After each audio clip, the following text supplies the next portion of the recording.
Have you ever felt like your own ego is holding you back? That voice inside your head telling you that you need to be right, that you deserve more, or that everything should go your way.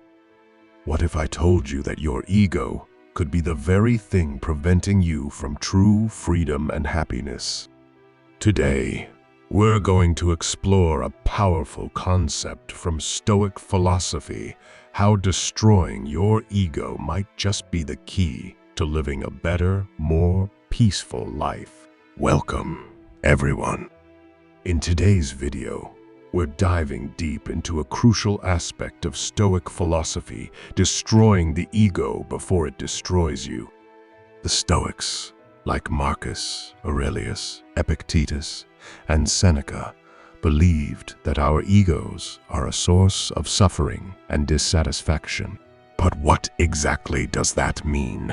Why does the Stoic tradition place such an emphasis on ego? And how can understanding this change the way we live today? In a world that constantly pushes us to compete, compare, and prove ourselves, this is a timely topic. If you've ever felt stuck, frustrated, or overwhelmed by the demands of life, this video will offer insights on how letting go of your ego could lead to true peace and fulfillment.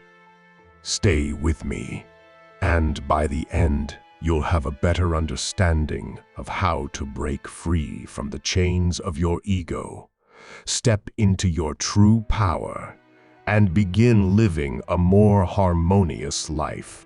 Section 1. The ego. What is it, and why does it hold us back? Let's start with the basics. What exactly is the ego according to Stoic philosophy? The ego is that part of us that seeks validation, control, and the constant affirmation of our self-worth. It's the voice that tells you deserve more, or you need to be recognized for your achievements. But the Stoics warn us this drive for external validation and dominance over others is a source of internal conflict and suffering. When you place your worth on external achievements, opinions, or material success, you tether your happiness to fleeting things that are ultimately out of your control. Think about this. How many times have you gotten frustrated when things didn't go the way you expected, or when someone didn't appreciate your effort? That's your ego reacting. Imagine you've worked really hard on a project at work, and you feel like it should earn you a promotion. But then, someone else gets the recognition, and you're left feeling resentful. That feeling of injustice and frustration comes directly from your ego. The Stoics would say, let it go. Your self-worth isn't tied to how others perceive you. Now that we understand the ego, how does Stoic philosophy suggest we deal with it? Let's explore the first Stoic solution, self-awareness and acceptance. Section 2. Self-awareness. The Stoic approach to understanding and defusing the ego in Stoicism. Self-awareness is a foundational practice. Epictetus taught that we should focus on what is within our control, our thoughts, emotions, and actions, and accept what is not, including the actions and opinions of others. By practicing mindfulness and reflecting on our reactions, we gain insight into the triggers of our ego. The key here is not to suppress or deny the ego, but to acknowledge it and choose not to let it dictate our actions. Imagine a person walking through a crowded street when someone bumps into them. The immediate ego reaction is anger or frustration. How dare they do that to me? But the Stoic would pause, observe the reaction, and realize I can't control their actions, but I can control how I respond. By practicing this mindset, we begin to realize that our happiness is not dependent on external events, but on our ability to manage our inner world. This level of self-awareness is what allows us to detach from the ego and prevent it from influencing our choices. So, how do we begin to practice this awareness in our daily lives? Let's dive into the next Stoic principle, the importance of humility. Section 3. Humility, the secret weapon against the ego. Of the most powerful Stoic tools against the ego is humility. This isn't about self-deprecation or downplaying your strengths, but rather about acknowledging your place in the world and recognizing that you don't have all the answers. The Stoics teach us that true wisdom comes from realizing how little we really know. When we approach life with humility, we stop chasing approval or validation. Instead, we focus on growth, learning, and being the best version of ourselves for our own sake, not for the approval of others. Think of a time when you've had to admit you were wrong, or when you accepted constructive criticism. That was a moment where you chose humility over pride, and it likely led to personal growth. By embracing this mindset, we release the need to constantly protect and inflate our ego. Now, let's dive into an alternative perspective: what happens when we don't control the ego and the consequences of ignoring Stoic advice. Section 4. The dangers of ignoring the ego. How the unchecked ego can sabotage our lives. What happens when we let the ego run unchecked?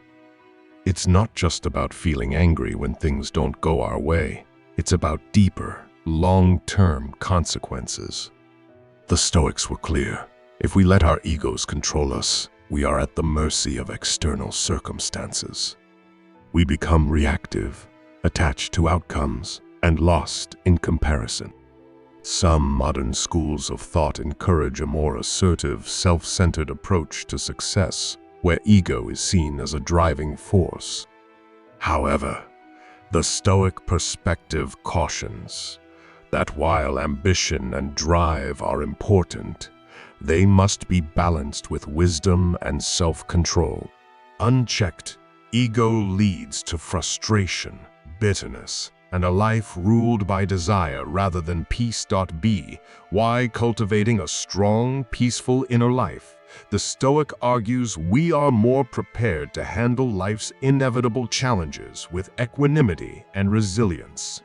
Certainly, I'll expand on the core content with 5 additional sections, following the same style and theme as the initial ones, keeping the tone and structure consistent. Section 5. The role of external circumstances, how our ego tries to control what's out of our hands. The Stoics remind us that we can only control our thoughts, emotions, and actions, not external events.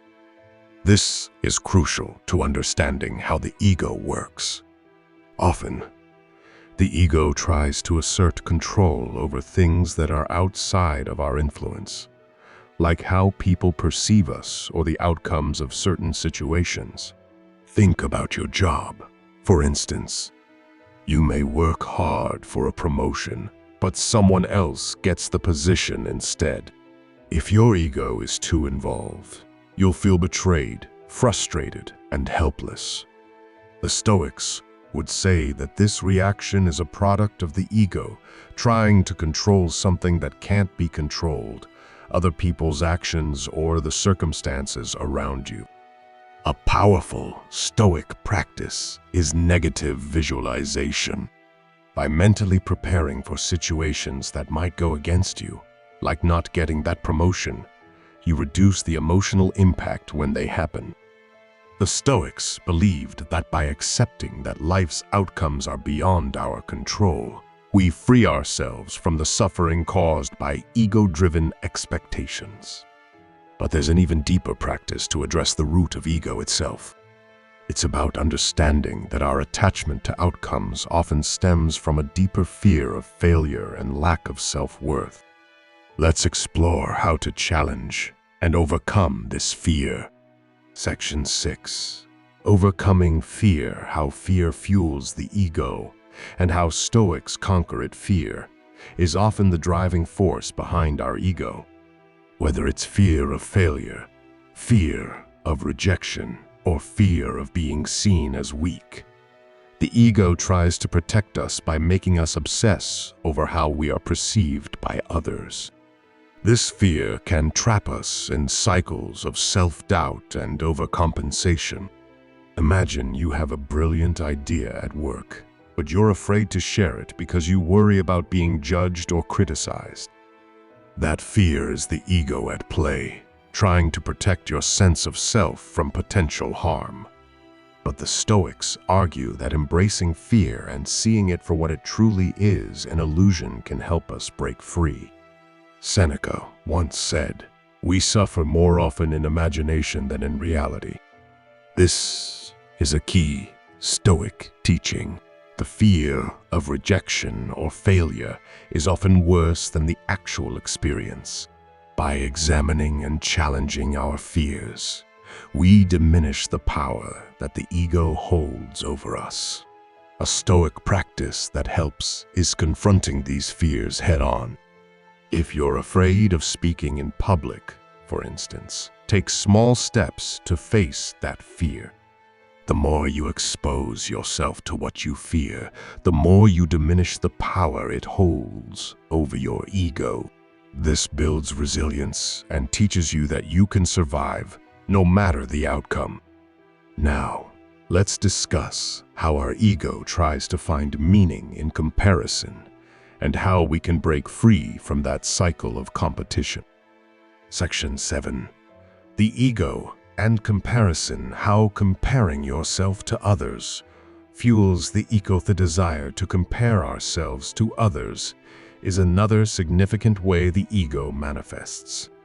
It thrives on competition, whether it's comparing your wealth, achievements, or lifestyle to someone else's. This comparison creates feelings of inadequacy or arrogance, neither of which leads to true peace. Consider scrolling through social media and seeing the highlight reels of other people's lives. You may start to feel inadequate or even envious, thinking that they're living a better life than you. This is the ego's game, convincing you that your worth is based on how you stack up against others. Marcus Aurelius, a Stoic philosopher and Roman emperor, famously wrote in his Meditations, "The happiness of your life depends upon the quality of your thoughts." This means that comparing yourself to others only distorts your perception of reality and undermines your peace of mind. I've spoken to countless individuals who've said they only felt good about themselves when they were ahead of others. This constant need to prove yourself drains your energy and keeps you trapped in a cycle of ego-driven anxiety. The Stoic way is to focus on your own path and growth, not on what others are doing. But the truth is, the ego thrives on validation from others. Let's now explore how we can shift our focus from seeking validation to seeking personal virtue and character. Section 8. The quest for virtue. How Stoicism teaches us to focus on inner excellence, not ego validation. For the Stoics, the ultimate goal of life is to live in accordance with virtue. Unlike the ego, which seeks external approval, virtue focuses on internal qualities like wisdom, courage, justice, and temperance. The Stoics believed that by focusing on cultivating these virtues, we can become the best version of ourselves, independent of others' opinions or material success. Virtue is not about being perfect or achieving fame, but about striving to be the best you can be in any given situation. For example, if you are in a difficult conversation at work, your ego might tell you to prove yourself by dominating the conversation. But the Stoic perspective is to focus on justice, listening to others with respect, and maintaining self-control, even if it's hard. Why redirecting our focus to developing virtues rather than seeking ego validation, we create an internal foundation of strength and resilience that no external factor can shake. A great way to practice this is by setting daily intentions based on virtues. Ask yourself, how can I show wisdom, courage, or kindness today? Over time, these small actions will reshape your inner world, making the ego less powerful and allowing you to live more in alignment with your true self. Now, let's dive into how practicing mindfulness can help you detach from the ego and cultivate a more peaceful, focused mind. Section 9. The power of mindfulness, how being present helps you overcome the ego. Mindfulness is a powerful tool that allows you to observe your thoughts, emotions, and reactions without becoming attached to them. The ego thrives on being identified with your thoughts, making it difficult to see things clearly. Practicing mindfulness, however, helps you step back and view situations objectively without the emotional charge that the ego often brings. Let's say you're in a stressful situation, like a disagreement with a friend. The ego might tell you that you need to win the argument and assert your opinion, but mindfulness allows you to pause and observe the situation without judgment. You can notice your emotions without reacting impulsively, creating space for rational thought and a more peaceful response. The Stoics practiced a form of mindfulness by reflecting on their actions at the end of each day. Marcus Aurelius wrote in his Meditations that we should examine our behavior and ask ourselves, what have I done today that was in alignment with virtue? This process of self-reflection allows us to stay grounded and prevents the ego from taking control. To incorporate mindfulness into your life, start by taking a few minutes each day to sit quietly and focus on your breath. As thoughts or emotions arise, simply observe them without judgment, letting them pass like clouds in the sky. This practice helps you cultivate a sense of inner peace and control, reducing the influence of the ego. In summary, we've explored how the ego, when left unchecked, can lead to unnecessary suffering, and how the Stoics provided timeless wisdom to overcome it. By practicing self-awareness, embracing humility, and remembering that we control only our actions, not the opinions of others, we can begin to free ourselves from the destructive grip of the ego. Remember, the Stoics didn't suggest that we eliminate our desires or ambitions, but rather that we shift our focus from external validation to internal peace.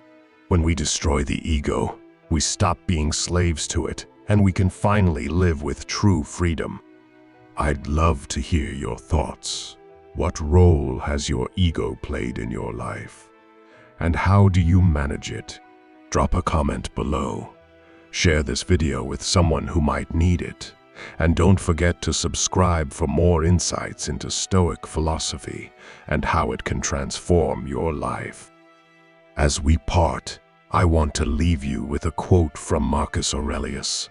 The happiness of your life depends upon the quality of your thoughts. By mastering our ego, we take control of our thoughts and ultimately our happiness.